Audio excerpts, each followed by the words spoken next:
नमस्कार दोस्तों, मैं प्रिंस सैनी आपका स्वागत करता हूं हमारे चैनल लर्न एंड ग्रो में। आज हम बात करेंगे प्रोल गवर्नर के अंदर इंस्टेंटेनियस सेंटर मेथड की और इसके थ्रू हम जो ओमेगा स्क्वायर है और एन स्क्वायर की वैल्यू को निकालेंगे। इससे पहले हमने पोर्टर गवर्नर के अंदर जाना था कि एच को हम कैसे निकालते हैं जो हाइट ऑफ द गवर्नर है। तो यहाँ पर हम ओमेगा स्क्वायर और एन स्क्वायर को निकालेंगे। तो पहले तो हम देख लेते हैं कि जो प्रोल गवर्नर है पोर्टर गवर्नर से किस तरह से अलग है। अब यहाँ पर देखिए इस तरह की इसकी फिगर हम देख लेते हैं। यहाँ पर ये सेंट्रल लोड होता है जो W अप्लाई किया जाता है, जो पोर्टर में भी हमने देखा, पोर्टर गवर्नर में भी। और यहाँ पर बस होता क्या है कि जो ये लिंक है, जैसे ये जो लिंक है उनके एक्स्ट्रा यहाँ पर लिंकेज बनाई जाती है और बोल्स को यहाँ पर लगाया जाता है। मान लीजिए आप इसको B बोल दीजिए और उसको C बोल दीजिए। तो ये पहले पोर्टर में क्या होती थी, यहाँ पर होती थी, यहाँ पर। लेकिन यहाँ पर इनको जो है इन लिंक को आगे बढ़ाकर एक एक्सटेंशन देकर इन बोल्स को यहाँ पर लगाया जाता है। एक तो ये फर्क हो गया। दूसरा, जो ये स्पिंडल एक्सिस है इससे जो ये पॉइंट P और अगर इसको हम Q बोल लें तो ये इससे थोड़ा ऑफसेट होते हैं ये दोनों पॉइंट। अगर पोर्टर में देखें तो ये दोनों पॉइंट स्पिंडल एक्सिस पर भी हमने लिए थे, तो यहाँ पर हम इनको ऑफसेट भी लेंगे। तो इस तरह की लगभग इसकी फिगर होती है।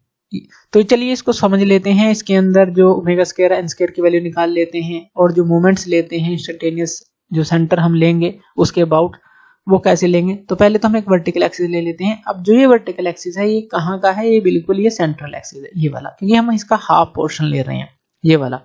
तो ये हमने ये वाला एक्सिस ले लिया।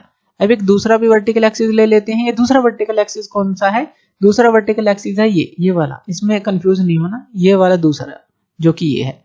यानी कि अगर ये पॉइंट जो है आप यहाँ पर D मान लेते हैं, D और ये P वाला वर्टिकल एक्सिस है। अब यहाँ पर ये जो है ये वाला है और ये बिल्कुल सेंटर वाला है जो कि हाफ हम करेंगे, जहां से वो हाफ कर रहे हैं।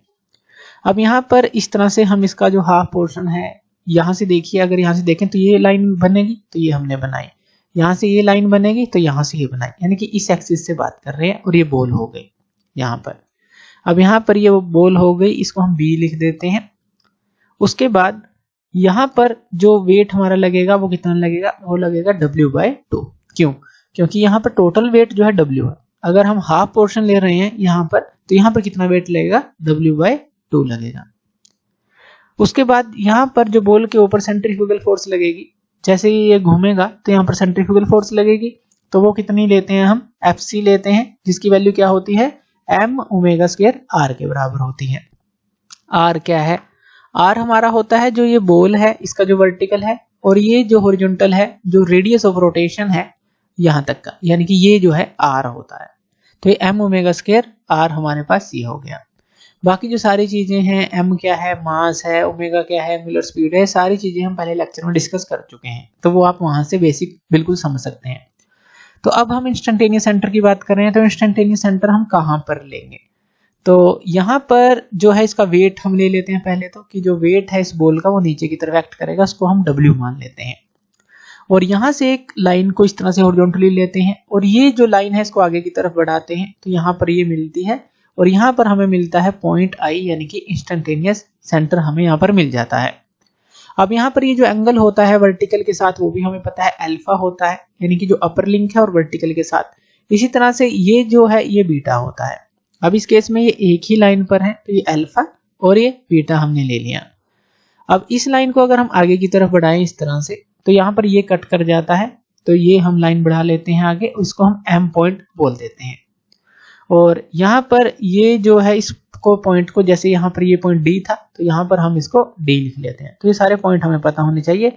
यहाँ पर ये जो पॉइंट है ये हमें जो मिला है तो इसको हम F पॉइंट बोल देते हैं, ये जो पॉइंट मिला है।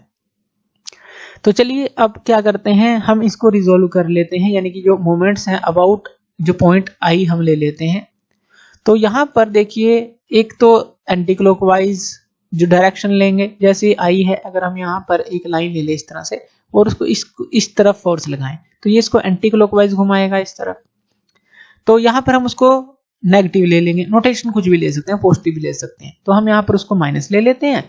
अगर कोई भी फोर्स इसको क्लॉकवाइज घुमाएगी तो उसको पॉजिटिव ले लेंगे। अगर मान लीजिए इस तरह घुमाएगी तो पॉजिटिव ले लेते हैं, और कोई फोर्स इसको इस तरह से घुमाएगी तो नेगेटिव ले लेते हैं।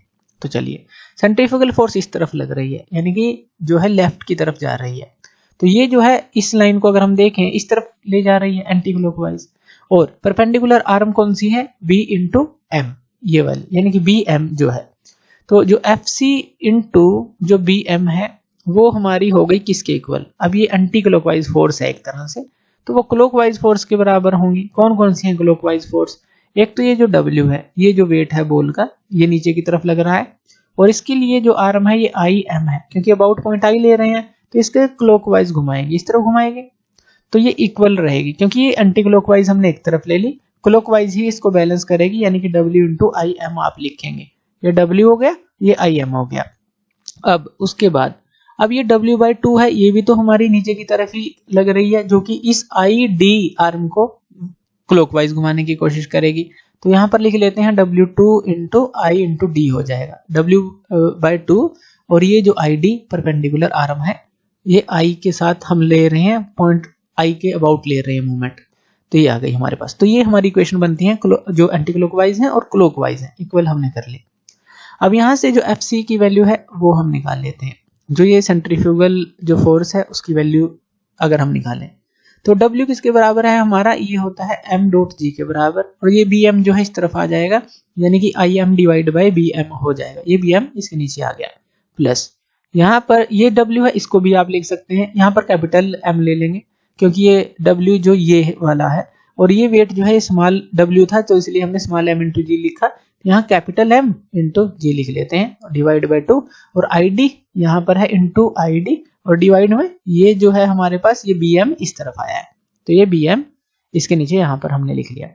और यहाँ पर इसको फर्दर अगर हम सोल्व करते हैं, फर्दर हम सोल्व करके लिख सकते हैं m.g into IM bye BM, ये तो हमने इस तरह से लिख लिया, और यहाँ पर हम क्या लिख सकते हैं m.g/2, ये कैपिटल M है, और यहाँ पर हम लिख सकते हैं IM प्लस M, अब ये देखिए पूरा ID जो है ये किसके बराबर है, IM प्लस MD के बराबर, तो IM plus MD divide by यहाँ पर ये क्या है BM। हमने क्या किया, ID की वैल्यू को पुट किया, ID क्या है IM प्लस MD, तो ये वैल्यू हमने पुट कर दी यहाँ पर।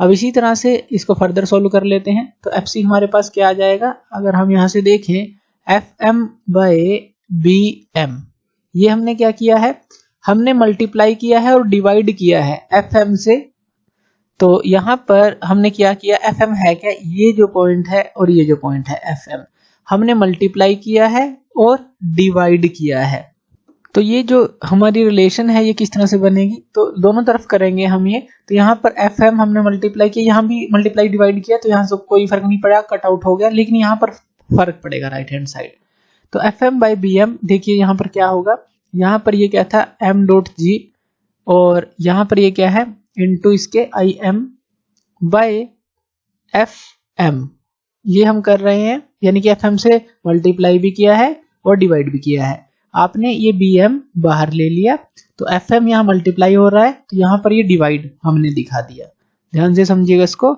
यहाँ पर ये m.g/2 आ गया। अब यहाँ पर भी इसी तरह से करेंगे, BM हमने बाहर ले लिया है, कॉमन ले लिया है, तो यहाँ पर ये क्या आ जाएगा IM plus MD by FM आ जाएगा, जिसको हम अलग अलग से लिख लेंगे, IM divide by FM plus ये जो MD है डिवाइड बाय FM, तो इस तरह से कर लेंगे। ये आप समझ गए किया क्या है, FM से ही मल्टीप्लाई किया, FM से ही डिवाइड किया, और ये जो BM था ये हमने कॉमन ले लिया, तो ये हमारी रिलेशन बन गई यहाँ पर। अब यहाँ पर फर्दर हम इसको सॉल्व कर लेते हैं, जो FM डिवाइड बाय BM है, यहाँ पर हम ले लेते हैं m.g, अब ये हमने किया क्यों है IM बाय FM, अब यहाँ पर देखिए ये जो एंगल अल्फा है, तो ये जो एंगल है ये कितना बनेगा, ये भी तो अल्फा बनेगा, क्योंकि ये जो लाइन है ये अल्फा एंगल की है। अब यहाँ पर ये बीटा है, तो यहाँ पर ये एंगल कितना बनेगा, ये बीटा बनेगा, क्यों, क्योंकि ये अल्टरनेट एंगल है, तो ये अल्फा बन गया, ये बीटा बन गया। अब IM बाय FM क्या होगा, IM बाय FM, ये अल्फा है, यानी कि 10 अल्फा हमारा ये बन जाएगा, तो यहाँ पर mg इंटू 10 अल्फा आप इसको लिख सकते हैं, प्लस इसी तरह से हम यहाँ पर भी इसको लिखेंगे mg/2, और यहाँ पर भी IM बाय FM है, तो ये क्या हो गया 10 alpha plus MD by FM, अब देखिए MD बाय FM, तो यहाँ बीटा एंगल है, और यहाँ पर ये बन जाएगा 10 बीटा, तो ये 10 बीटा आ गया। ये आप समझ गए कि हमने 10 अल्फा और 10 बीटा यहाँ पर इनकी वैल्यूज लिख दी, तो इसीलिए हमने ये निकाला था। तो उसके बाद इसको फर्दर सॉल्व करते हैं। यहाँ पर ये आ गया FM/BM, ये समझ आ रही है आपके, इनटू ये जो 10 अल्फा है इसको बाहर ले लेते हैं, कॉमन ले लेते हैं 10 अल्फा, तो ये हमने बाहर ले लिया, कॉमन ले लिया।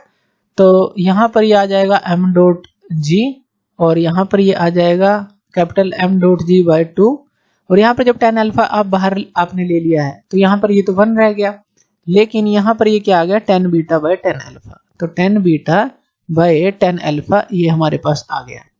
तो इस तरह से आपने इसको फिर से रिफॉर्म कर लिया।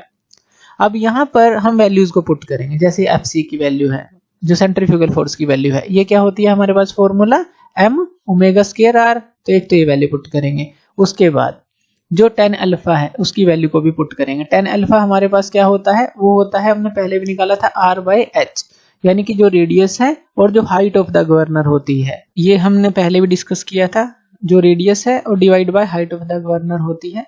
तो ये वैल्यूज हम यहाँ पर पुट करेंगे। उसके अलावा जो 10 बीटा/10 अल्फा उसको हम क्या पुट करते हैं, क्यू क्या होता है 10 जो हमारा बीटा है और 10 जो अल्फा है, तो 10 बीटा/10 अल्फा ये क्यू के बराबर हो जाएगा।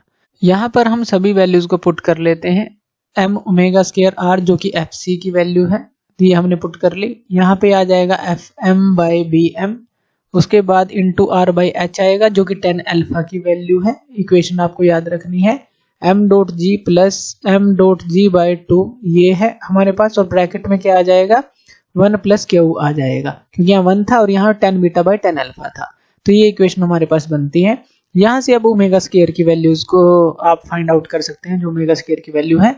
तो ये क्या जाएगा हमारे पास FM/BM आएगा, और ये जो m इंटू r है ये हमारा इसके डिवाइड में चला जाएगा, यानी कि जब ये डिवाइड में आएगा तो r से हमारा r कैंसिल आउट हो जाएगा और m को जो है आप यहाँ डिवाइड में ले लेंगे। तो यहाँ पर ये क्या आ जाएगा, अगर हम इसको सोल्व करते हैं तो m प्लस m/2 ये आप ले लेंगे, 1 प्लस क्यू ये आ गया, ये जो g है इसको भी हम कॉमन ले लेंगे, तो यहाँ पर g आ जाएगा, और जो m था हमारा ये डिवाइड में यहाँ आ गया, और जो h था ये हमारा यहाँ पर आ जाएगा।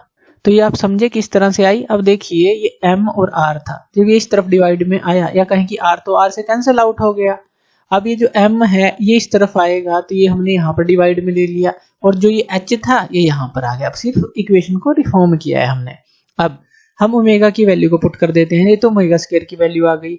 ओमेगा की वैल्यू क्या होती है 2πn डिवाइड बाय 60, तो यहाँ पर हम उसको पुट कर देते हैं। तो यहाँ पर जब हम इसको पुट करेंगे तो हमारे पास ये क्या आ जाएगा 2πn डिवाइड बाय 60 का स्क्वायर आ जाएगा, और इस तरफ जो है इक्वेशन ये सारी इस तरह से सेम रहेगी। अब यहाँ से इस n की वैल्यू को निकाल लेंगे, n² आ जाएगा, यहाँ से n², और उस तरफ जब ये जाएगा तो 60/2π का स्क्वायर हो जाएगा, जो कि जब हम सोल्व करते हैं g की वैल्यू रखकर 895 आ जाता है, जो हम पहले भी सोल्व कर चुके हैं।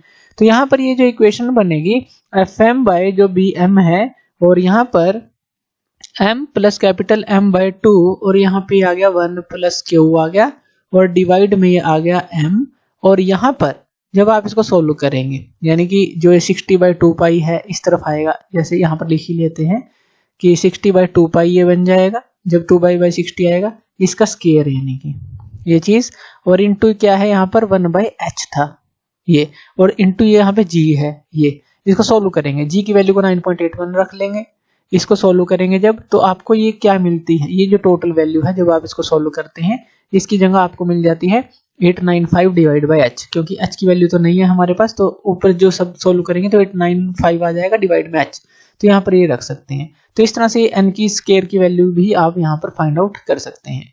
तो यहाँ पर एक केस भी आप ले सकते हैं, जैसे कि जो अल्फा इक्वल टू बीटा, इस फिगर में हम देखें तो अल्फा अगर हम बीटा के बराबर लें, जैसे वर्टिकल से हैं, तो अल्फा और बीटा अगर हम बराबर लें तो यहाँ पर ये इक्वेशन भी हमारी थोड़ी चेंज हो जाएगी। तो उसके अंदर क्या होगा हमारे पास, अगर हम जो n² की वैल्यू को फाइंड आउट करेंगे तो वो हमारे पास क्या आ जाएगी FM/BM। पिछला लेक्चर आपको जरूर देखना है, उससे आपको समझ आ जाएगी। तो m plus m divide by m ये आ जाएगा, और 895/h आ जाएगा। अब ये क्यों आएगा, देखिए जो 10 बीटा/10 अल्फा था हमारा, 10 बीटा/10 अल्फा, अगर अल्फा बीटा के बराबर हो जाएगा वो क्यू के बराबर था, अगर अल्फा बीटा के बराबर है तो 1 आ गया, अब ये 1 आएगा तो यहाँ क्यों 1 आ गया, तो 1 + 1 2 हो गया, 2 से 2 कैंसिल आउट हो जाएगा, तो m + m divide by m, और ये जो हमने निकाली है तो ये बन जाएगी। तो ये केस भी आप ले सकते हैं कि अल्फा है जब वो बीटा के बराबर है, तो यहाँ पर ये हमारी इक्वेशन भी रिफॉर्म हो जाती है। तो इस तरह से प्रोल गवर्नर के अंदर आप n² की वैल्यू, ओमेगा² की वैल्यू, इन सबको फाइंड आउट कर सकते हैं। तो थैंक यू वीडियो देखने के लिए, और इसी तरह की वीडियोस के लिए आप हमारे चैनल लर्न एंड ग्रो पे हमें सब्सक्राइब कर सकते हैं। धन्यवाद।